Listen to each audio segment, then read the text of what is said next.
एक बड़े और हरे भरे जंगल में जहां पेड़ों पर पक्षी चहचहाते थे और ठंडी हवा बहती थी, वहां कुछ प्यारे जानवर रहते थे। इस बार हमारे दोस्त हैं एक तेज चील जिसका नाम ऊंची चील था, एक बड़ा और ताकतवर भैंसा जिसका नाम बलवान भैंसा था, और एक फुर्तीला नेवला जिसका नाम तेजी नेवला था।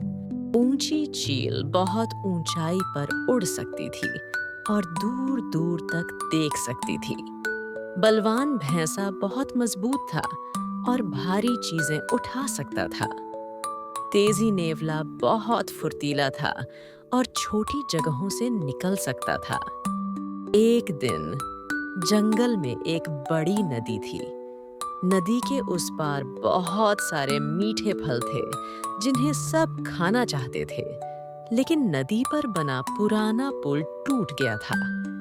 नदी बहुत चौड़ी और तेज थी, कोई भी उसे पार नहीं कर पा रहा था।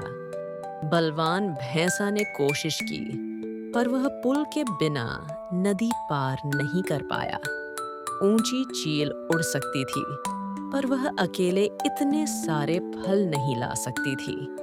सब दोस्त उदास हो गए क्योंकि वे फल नहीं खा पा रहे थे। तभी ऊंची चील को एक तरकीब सूझी। उसने कहा, दोस्तों, घबराओ मत। मैंने ऊपर से देखा है कि नदी के पास कुछ बड़े और मजबूत पेड़ गिरे हुए हैं। अगर हम उन्हें नदी पर रख दें तो एक नया पुल बन सकता है। बलवान भैंसा ने पूछा, लेकिन उन भारी पेड़ों को नदी तक कैसे लाएंगे? तेजी नेवला ने कहा, और उन्हें सही जगह पर कौन रखेगा? ऊंची चील ने कहा, बलवान भैंसा, तुम अपनी ताकत से उन पेड़ों को नदी तक ला सकते हो। तेजी नेवला, तुम अपनी फुर्ती से पेड़ों के नीचे से रास्ता बना सकते हो ताकि वे सही जगह पर फिट हो जाएं। मैं ऊपर से तुम्हें सही दिशा बताती रहूंगी। सबने मिलकर योजना बनाई। बलवान भैंसा ने अपनी पूरी ताकत से बड़े-बड़े पेड़ के तनों को खींचा और उन्हें नदी के किनारे तक लाया। तेजी नेवला फुर्ती से पेड़ों के नीचे से मिट्टी और पत्थरों को हटाता रहा ताकि पेड़ सही जगह पर टिक सकें। ऊंची चील ऊपर से उड़ती रही और उन्हें सही दिशा बताती रही। थोड़ी देर की मेहनत के बाद उन्होंने नदी के ऊपर एक मजबूत पुल बना लिया। अब सब दोस्त उस पुल पर चलकर नदी पार कर सकते थे।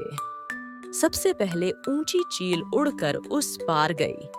फिर तेजी नेवला और बलवान भैंसा भी सावधानी से पुल पार करके सुरक्षित उस पार पहुंच गए। सब दोस्त बहुत खुश हुए। उन्होंने मिलकर मीठे फल खाए और एक दूसरे की मदद करने के लिए धन्यवाद किया।